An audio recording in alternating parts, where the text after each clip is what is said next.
Olá, cursistas. Estou gravando esse vídeo para subsidiar aí vocês com relação ao entendimento do que seriam as leis 10.639 de 2003 e 11.645 de 2008, pensando evidentemente aí no percurso formativo do nosso módulo 1, onde esse tema é abordado. Então, a Lei 10.639 é uma lei de 9 de janeiro de 2003 e ela vem para alterar a LDB, que ainda está em vigência, e que estabelece aí as diretrizes e bases da educação nacional para incluir no currículo oficial da rede de ensino a obrigatoriedade da temática História e Cultura Afro-Brasileira e da outras providências. Então, essa lei, que completou 20 anos o ano passado, é um avanço se nós pensarmos aí em toda a trajetória educacional, desde o século XVI até ali o início do século XXI. Né? Se nós pensarmos que durante muito tempo a gente teve uma história totalmente voltada para o eurocentrismo, né? Uma história que desconsiderava aí as nossas matrizes africanas, que desconsiderava as nossas raízes indígenas. Né? Então é um avanço essa lei. Então eu trouxe aqui para que a gente possa ver e para que a gente possa ter um breve entendimento. Aí dentro da lei ela vai mudar o artigo 26 da LDB, né? No seu item A, onde diz que nos estabelecimentos de ensino fundamental e médio oficiais e particulares, torna-se obrigatório o ensino sobre história e cultura afro-brasileira.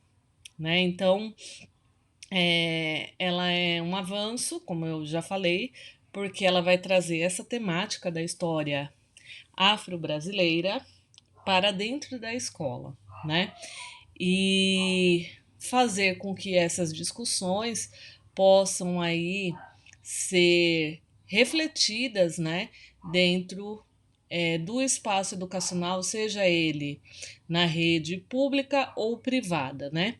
Então aí no inciso primeiro, o conteúdo programático a que se refere o caput deste artigo incluirá o estudo de história da África e dos africanos, a luta dos negros no Brasil, a cultura negra brasileira e o negro na formação da sociedade nacional, resgatando a contribuição do povo negro nas áreas social, econômica e política pertinentes à história do Brasil. Ou seja, neste momento, as nossas matrizes africanas, né, elas passam aí a fazer parte do conteúdo, né, dos currículos, tanto das escolas públicas quanto privadas no Brasil, e que esse destaque dado para a história da África e para a história dos africanos, ele coloque ali o negro em seu lugar de protagonista, né, em diversas áreas importantes, porque não se pode desconsiderar a sua relevância para a constituição da sociedade brasileira. No seu inciso segundo, os conteúdos referentes à história e cultura afro-brasileira serão ministrados no âmbito de todo o currículo escolar, em especial nas áreas de educação artística e de literatura e história brasileiras. Então, essa recomendação é para que todo o currículo, já a partir desse momento, possa contemplar a atuação do negro no Brasil, em especial aí nessas três disciplinas, né? Educação artística, literatura e história brasileiras. E é importante frisar que, assim, essa lei, ela não inventa a roda, né? Apesar de não haver uma lei, esse conteúdo ele já era ensinado nas escolas brasileiras, porém sem a ênfase necessária, né, dada a importância desse povo para a constituição do povo brasileiro.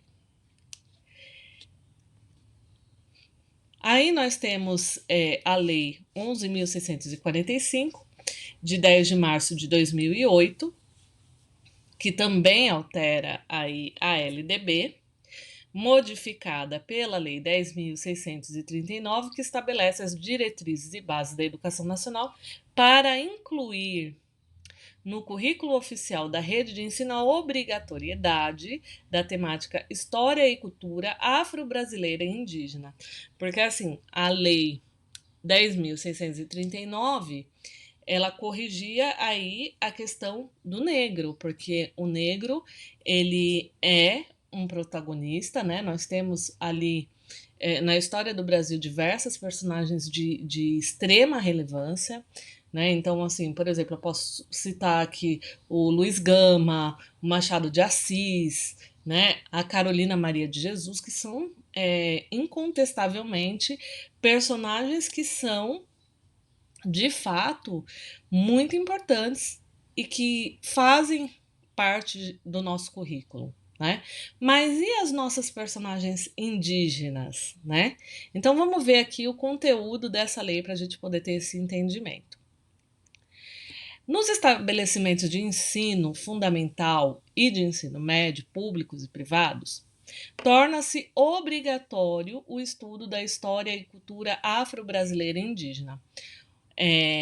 Ali o inciso primeiro, o conteúdo programático a que se refere este artigo, incluirá diversos aspectos da história e da cultura que caracterizam a formação da população brasileira, a partir destes dois grupos étnicos, tais como o estudo da história da África e dos africanos, a luta dos negros e dos povos indígenas no Brasil, a cultura negra e indígena brasileira, e o negro e o índio na formação da sociedade nacional, resgatando as suas contribuições nas áreas social, econômica e política pertinentes à história do Brasil.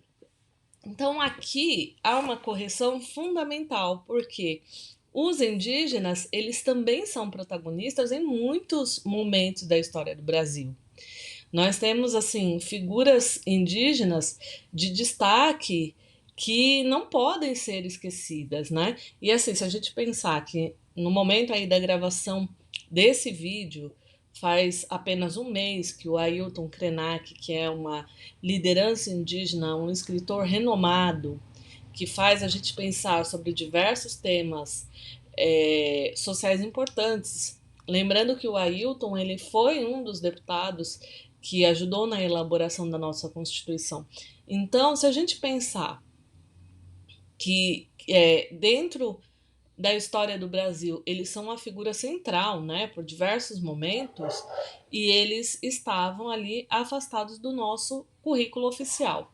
Não que não fosse citado, novamente é importante frisar. Eu, como professora de história, devo lembrá-los que um dos momentos mais emblemáticos ali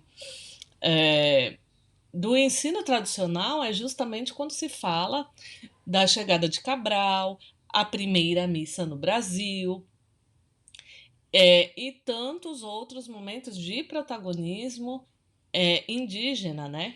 E aqui eu gostaria até de saudar as nossas colegas cursistas de Atibaia e Guarulhos, né?